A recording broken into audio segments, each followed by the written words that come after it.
Good afternoon to you. Welcome to joining us in this edition of the 12 p.m. Bilingual newscast on Equinox Television. We begin the first segment in French with you, Nadine Yambou. Bonjour. Bonjour, Innocent Azé. Mesdames et messieurs, bonjour. Merci d'avoir choisi Equinox Télévision. Plusieurs quartiers de la cité capitale sont plongés dans l'obscurité depuis plusieurs jours. Après un incident grave survenu dans un poste électrique, les populations déplorent les désagréments liés à l'absence d'énergie électrique alors que les travaux de reconstruction pourraient durer 6 mois. Eneo annonce la mise en place d'un plan de rotation de la fourniture d'électricité. D'autres précisions dans ce reportage de Rodrigue Ngassi à Cyril. Vivre sans électricité, les habitants de Yaoundé en font la dure expérience depuis plusieurs jours. Depuis que j'ai mal là, voilà ma jeunesse, que j'écrase souvent, il n'y a pas moyen, pas de lumière. Depuis une semaine, pas de lumière. Je fais qu'écraser. Regardez à mon âge. J'ai quel âge? 70 ans. J'écrase encore la pierre. Que les enfants font comme. Je n'ai pas de vie facile. Ça me fait mal. Tous mes bras me font mal. Je ne suis pas habitué à écraser à la pierre. Cette maman du quartier Mélène doit désormais recourir à la pierre pour écraser ses condiments. Faute d'électricité, les moulins à écraser ne fonctionnent pas. La situation à Mélène est la même à Obili, Mendon, Sam et plusieurs autres quartiers de Yaoundé. C'est très grave, c'est très grave. Depuis pratiquement une semaine et plus, nous sommes dans le noir.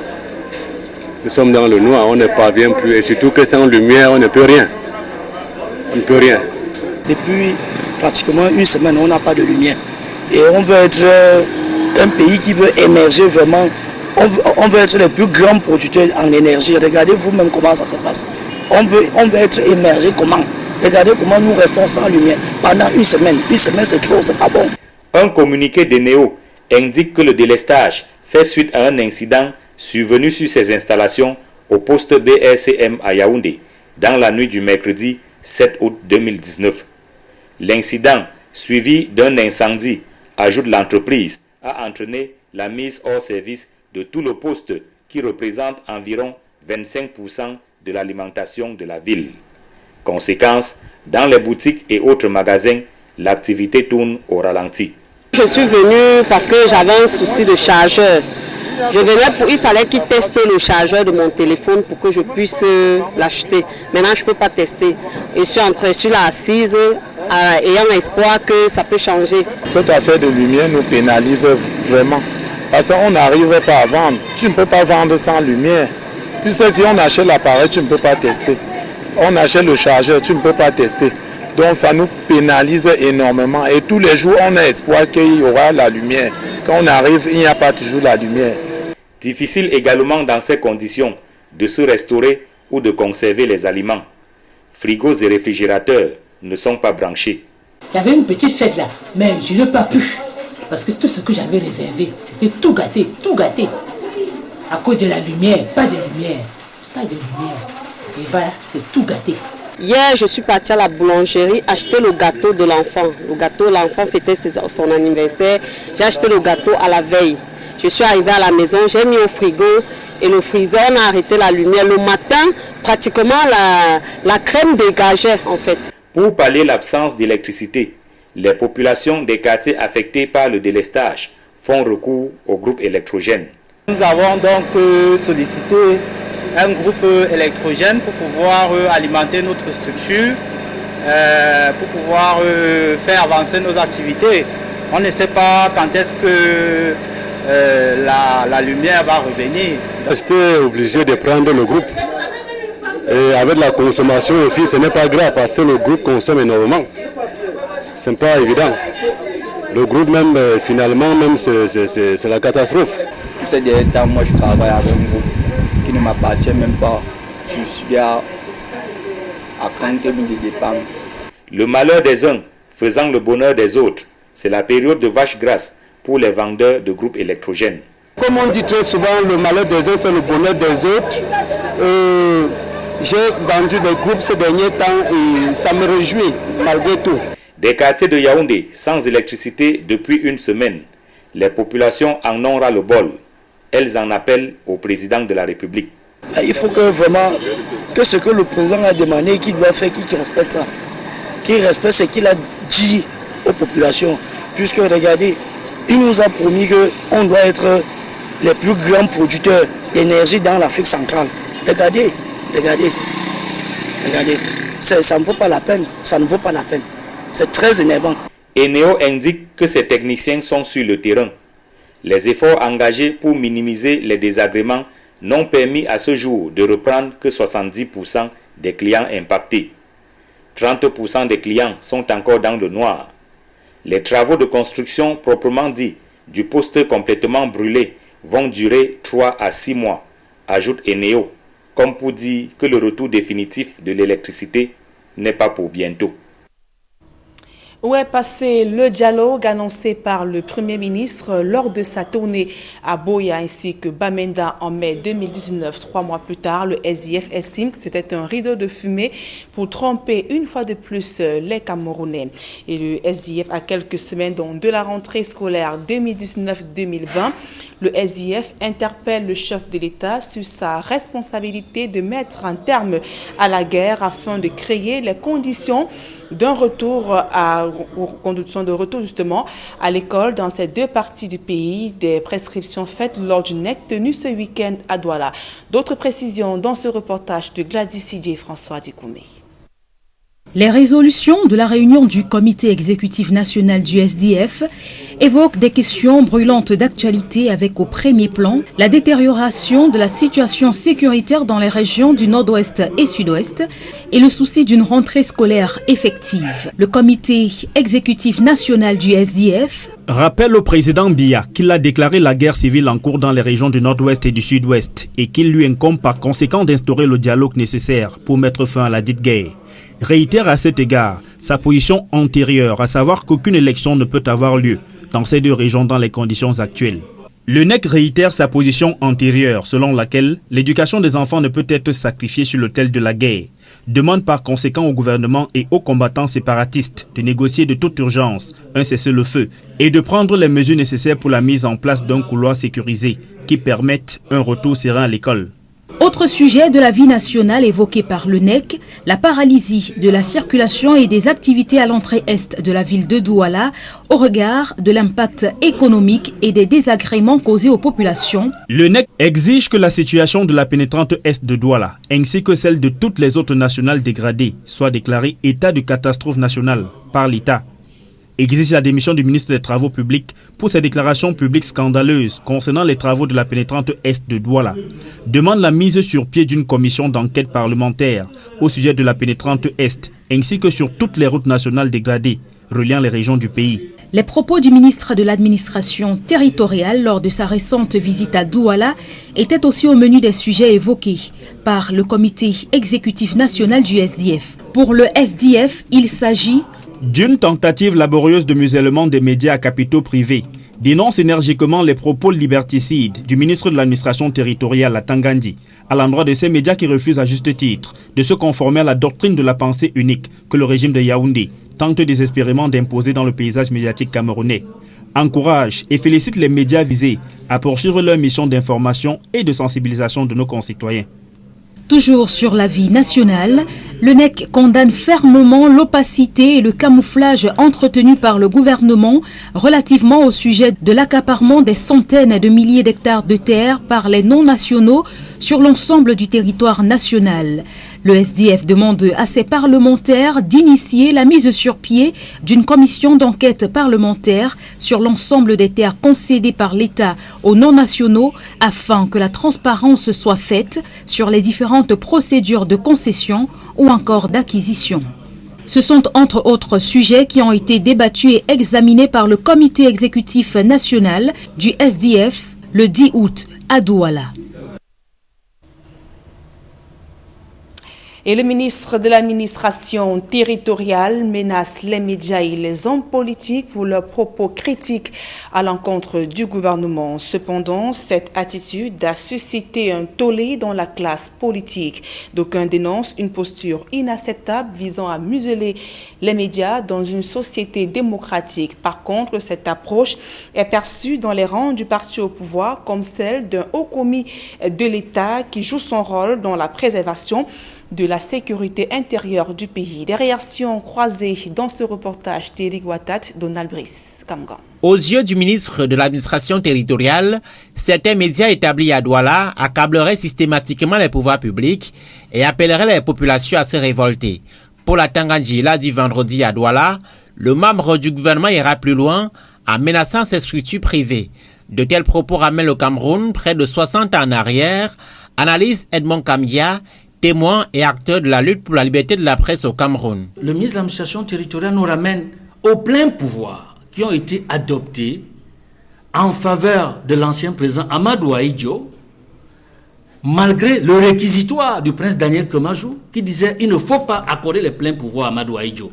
Et nous avons vécu au Cameroun de 1959 jusqu'à 1990 dans un régime de musellement de la presse, dans un régime qui a donné lieu à la législation de la peur et à la législation de l'état d'exception. Robert Mouté Ambassa du comité central du RDPC, sur le ton employé par le MINAT, estime que la posture de Paul Atangandji est propre au ministre de l'Intérieur à travers le monde. C'est des gens qui sont parfois agressifs, fermes et puis menaçants. Moi, je me souviens quand le président Sarkozy était ministre de l'Intérieur en France, tous ses collègues avaient peur de lui, mais il menaçait tout le monde. Parce quoi alors on n'en parle pas? Donc c'est pour dire que les ministres de l'Intérieur sont un peu comme des policiers. C'est des gens qui ont une façon de faire pour que l'ordre établi soit maintenu. Une réaction rejetée par Jean-Robert Wafo, le chargé de la communication du Social Democratic Front, considère que la sortie du MINAT est une contradiction du régime dans le contexte actuel. De quoi a-t-il peur puisque le RDPC est 71%? Parce que manifestement, il ne s'exprime pas en tant que ministre de la communication, mais en tant que, membre du comité central du RDPC. De quoi a-t-il peur? Mais ils ont eu 71%. Le reste, je veux dire, on les a déclarés officiellement élus à 71%. Le reste, c'était 29%. De quoi a-t-il peur? À tout prendre, la polémique autour des propos du patron de l'administration territoriale est loin de s'estomper dans la classe sociopolitique. Et de jeunes agriculteurs fondent leur espoir sur le cacao au moment où les prix grimpent sur le marché international. Le ministre du Commerce les encourage à persévérer dans la production d'un cacao de qualité. Luc Magloire Bagaratangana s'est rendu à Akomyada pour évaluer le programme New Generation, une initiative du CICC. Marcelin Gansop et Élisée Borpa. Odile Bahana, c'est son nom. Originaire d'Akomyada, près de Mbalmayo, dans le département du Nyong-Esso. C'est l'une des réussites de la 3e promotion du programme New Generation du CICC. Hier encore, elle faisait ses premiers pas dans la cacaoculture. Aujourd'hui, elle revendique pas moins de 3 hectares de cacao et rêve encore plus grand. L'an passé, je n'ai pas récolté grand-chose parce que ce n'était pas encore en production. L'an passé, j'ai récolté 6 sacs de cacao. Mais cette année, je peux récolter 20 à 25 sacs de cacao. Le champ, vous-même, vous voyez, il a déjà grandi et cette année, ça a tellement produit. Mon ambition, c'est d'augmenter ma plantation, donc j'ai envie d'aller de 6 à 7 hectares de cacao. Odile fait partie des jeunes qui croient en l'avenir de la filière cacao. La visite de sa plantation est un régal pour le ministre du Commerce et la forte délégation qui l'accompagne. C'est cet esprit-là, effectivement, de la durabilité de la filière cacao dans notre pays. La durabilité ne se fera pas sans la régénérescence de la force productrice. Donc nous encourageons cet esprit et nous remarquons sur le terrain un engouement, un enthousiasme, honnêtement que vu de loin comme ça dans nos bureaux, on n'imaginait pas. Et cela également est donc un signe positif, un signe d'espoir. Un espoir que partage également le directeur exécutif de l'Organisation internationale du cacao. Globalement, je pense que ce programme de New Generation, une nouvelle génération de jeunes planteurs, de jeunes exploitants, donc on les a vus, ils sont nombreux, ils sont très motivés. Il y a beaucoup de jeunes filles aussi, et donc moi je suis content de voir ici dans cette plantation jeune dame très active qui gère 3 hectares, c'est pas mal, 3 hectares c'est plus que la moyenne mondiale. La moyenne mondiale c'est 5 millions d'hectares pour 5 millions de fermiers, donc c'est 1 hectare. Le vrai problème aujourd'hui de la filière, c'est le prix payé aux producteurs qui est fonction du prix international qui est bas. La première réponse, c'est la qualité, c'est ce qu'on appelle le cacao d'excellence ici au Cameroun. Il y a d'autant plus lieu d'espérer que les prix s'améliorent de plus en plus pour le cacao d'excellence, comme ici à Bedoumou, dans l'arrondissement de Zoétélé, département du Dja et Lobo. Grâce au centre d'excellence offert par le Conseil interprofessionnel du cacao et du café, la coopérative locale New Generation s'en tire à bon compte, avec des prix qui font rêver. Je dois vous dire que la campagne qui était attribuée, le prix variait entre 850 et 900 selon les localités. Mais nous, dans notre coopérative, on a pu vendre le cacao à 1650 francs le kilo. Preuve qu'on a quand même quelque chose de conséquent par rapport à ce qui est fait sur le marché. Vous voyez, le matériel qu'on a ici nous permet non plus de produire un cacao de qualité, mais un cacao haut de gamme, dont la qualité au-dessus de la qualité. Ça fait que le travail qu'il a fait minutieusement et ça demande de l'énergie et du temps, c'est normal qu'on ait cette plus-value-là. Aussi, le gouvernement a-t-il invité les futurs entrepreneurs agricoles à persévérer dans la voie royale qu'ils ont tracée, celle qui mène à la production d'un cacao haut de gamme, tant demandé sur le marché international. Je voudrais que les jeunes comprennent que ce n'est pas un effort vain et que cet effort-là va forcément payer. Je pourrais même dire qu'il est en train de payer.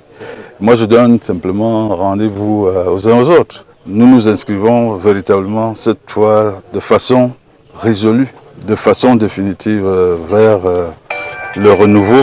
Les indicateurs, d'après tous les spécialistes, sont en train de passer au vert. Avec le programme New Generation du CICC et les centres d'excellence de traitement post-récolte du cacao, l'avenir s'annonce plus que radieux. Et la suite de ce journal, c'est en langue anglaise avec vous, Inonse Nazi. Exactly, Nazin Yambo. Good afternoon to you. Thanks for staying with us. Several neighborhoods in Yaoundé, in the central region of Cameroon, have gone for a week now without electricity, and residents have been affected adversely. Some are using generators to operate their businesses. According to the Minister of Water and Energy Resources, Gaston Elundwe Soma, the situation is due to a serious failure on the electricity grids. In a communique made public by the minister, fire generated on the Yaoundé power grids last Tuesday, August 7, precisely at the BRGM, that's the Geological and Mining Research Bureau, a power station in the Melen neighborhoods, causing disruptions in electricity distribution in the capital city. The minister's document says since the incident occurred, teams of experts from different electricity production and distribution companies have been working to re-establish electricity supply. The minister has taken several measures for the time being, like supplying strategic areas like hospitals and water distribution infrastructures located in the affected places, the implementation of an electrical power rationing program in the Yaoundé localities in order to reduce the inconveniences caused on the affected population. Minister Gaston Elundwe Soma added that the repair works in the Melen locality will last in a short period. And members of the National Executive Committee, NEC of the Social Democratic Front, have said that the Prime Minister and Head of Government, Joseph John Goodyear, lied to the populations of the Northwest and Southwest regions during his peace tour recently, and they indicated that the peace he said will reign in the Anglophone region has so far not been experienced or lived by the populations. Meantime, NEC members during the National Executive Committee meeting in Douala urged the head of state Paul Biya to put an end to the armed conflict he declared and equally create a favorable environment for back to school come September. Details in this report. The deteriorating security situation in Anglophone Cameroon, according to members of the National Executive Committee, NEC of the Social Democratic Front Party, has shut down schools in the northwest and southwest regions. In the NEC resolution, pressure is mounted on the head of state to end the declared war and create a favorable environment for back to school next month. This to avoid children placed on the altar of war for sacrifice. For this to happen, the NEC members order a ceasefire on both camps, separatists and government. Also that government should withdraw its military forces from campuses. highlighting the fact that the armed conflict has brought disastrous consequences, including banditry and alarming rights abuses from both separatist and the government side. SDF-NEC members urge a stop to the war at all costs. The war, which they say has paralyzed economic and socio-political activities. As such, the decision that no election be organized in the country's Iru state. SDF-NEC members reiterate that the party will not be part of election that legitimizes the present call for separation and will be forced to take drastic measures if these elections are forcefully organized in the present circumstances. To them, the Prime Minister Joseph John Gute deceived the population of the Northwest and Southwest regions during his claimed peace tour. Regarding other matters, the NEC vehemently condemns the blackmail and the laborious attempts by Minister Paula Tanganji to muzzle up the media, especially those that refuse to dance to the rhythm of the Biya regime. It rather congratulates and encourages such media organizations to keep up the good work for the sake of Cameroonians. Also, the NEC demands the resignation of the Minister of Public Works for his scandalous declaration concerning the eastern entrance of Douala. Still in its resolutions, the NEC instructs parliamentarians to instigate Parliament open a parliamentary inquiry on the eastern entrance of Douala as well as bad roads of the National Road Network. On the subject of land grabbing, the NEC vehemently condemns the capacity and the camouflage entertained by governments on issues of thousands of hectares of land grabbed by non-nationals on the entire national territory. As such, MPs should cause Parliament open a parliamentary commission of inquiry on all of the lands which have been conceded or sold to non-nationals in order to bring transparency into the different procedures of acquisition and concession, the type of products exploited or to be exploited, the list of beneficiary companies, the different geographic locations conceded or sold, as well as the added value generated for the state in these operations. NEC also denounces the rice scandal concerning the 160,000 tons of rice stocked in the Semri warehouse for 5 years, with encouragement of consumption of imported rice, killing local production and consumption. Authorities of the University of Buea say the collaboration between the Ministry of Higher Education and the Ministry of Basic Education, which resulted to the birth of distant learning programs for head teachers, is now stabilizing the basic education sector. They were reacting during a workshop on the UB campus on inclusive practices in nursery and primary schools in Cameroon. Details with Derek Jato. Kumba, early Monday, August 12, 2019, was a ghost town as captured by these amateur photojournalists, but did not keep the divisional officer for Kumba 3, Madame Epole Wane-Veclin, braving the ghost town. She joined some inhabitants of Kumba 3 in a campaign to clean up some abandoned schools ahead of the start of the new academic year come September 2019. As we witnessed some weeks back, the population of Mabanda decided to come out and clean up the government school, that the government had given them, because as we all saw, it was all bushy because there was no school the whole of last academic year. An exercise that saw the cleaning of government bilingual high school Mabanda and other primary and secondary school establishments in Barombikan. Epole Wane-Veclin also visited some schools where holiday classes are ongoing. We also decided that the children, that's the ones, the primary school children, will have a holiday classes, which we all decided to organize. And I reached out to some people of goodwill who accepted to get them didactic material.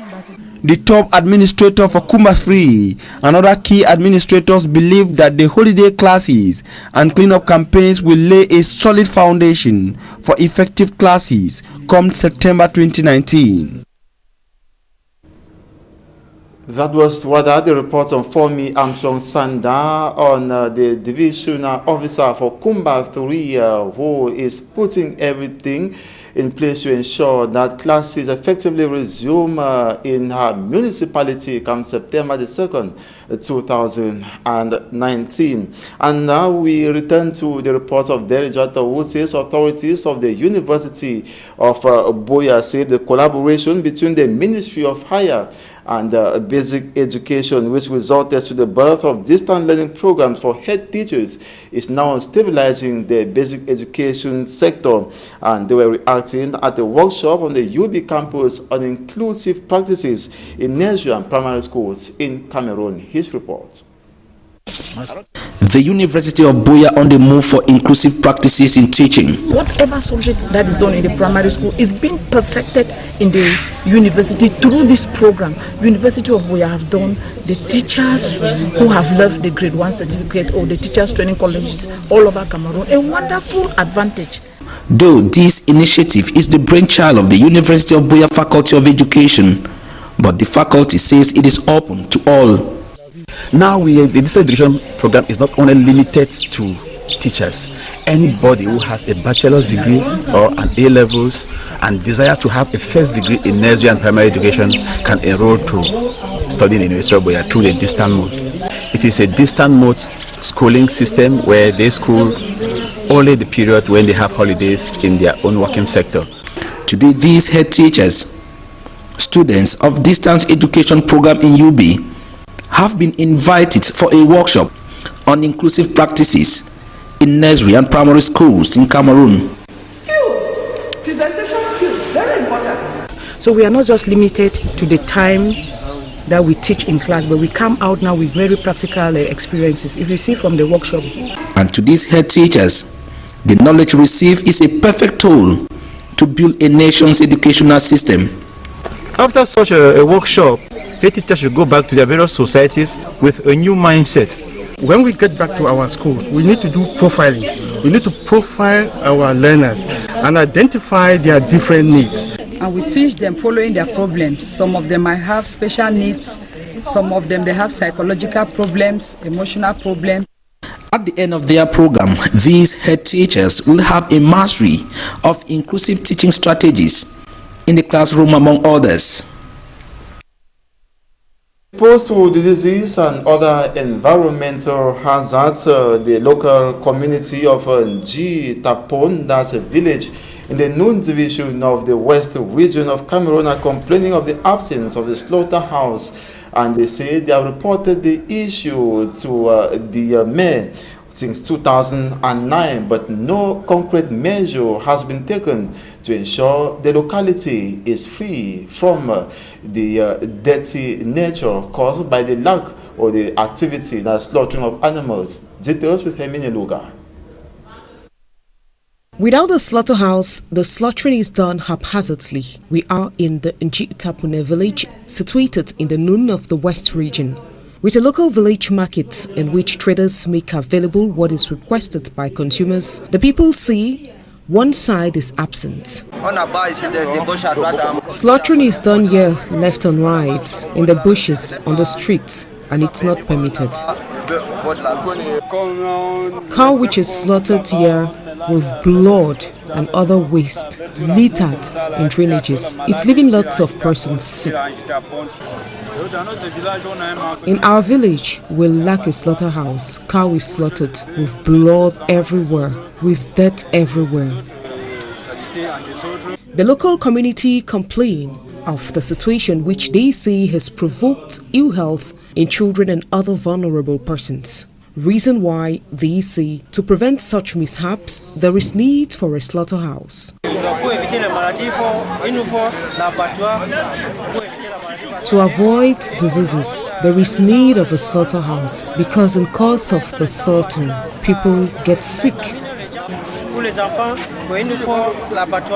Meantime, the village occupants say a complaint has been tabled to the mayor of Onkwatamu over years now, but the situation is yet to be resolved. Ce qui a fait que notre maire de la commune de Pokamo. We tabled a complaint to our mayor and it's been since 2009. He promised putting in place a slaughterhouse, but till date, nothing has been done.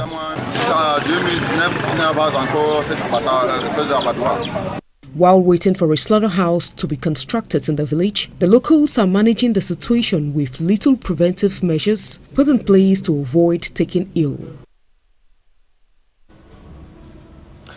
And the mortal remains of Cameroon's one-time Prime Minister Sadou Hayatou will be laid to rest. That will be today in his native village in Garoua, North region of Cameroon. His corpse arrived Cameroon last evening via the Yaoundé-Simalène International Airport. It was conveyed to his residence in Yaoundé for a night vigil. His corpse is due to be flown to Garoua today, where he will be laid to rest after other traditional practices. And it should be remembered he died in August. That was August the 1st in Switzerland at the age of 77. After a protracted illness, he served as fourth Prime Minister of Cameroon from April 26, 1991 to April 9, 1992. And this is where we end this edition of the Midday Balungwa Newscast on Equinox Television. We thank you so much for watching. Do join us at 4 p.m. God willing, à 16h. Merci Innocent Nazé. Fin de ce journal, mesdames et messieurs. Merci pour votre aimable attention.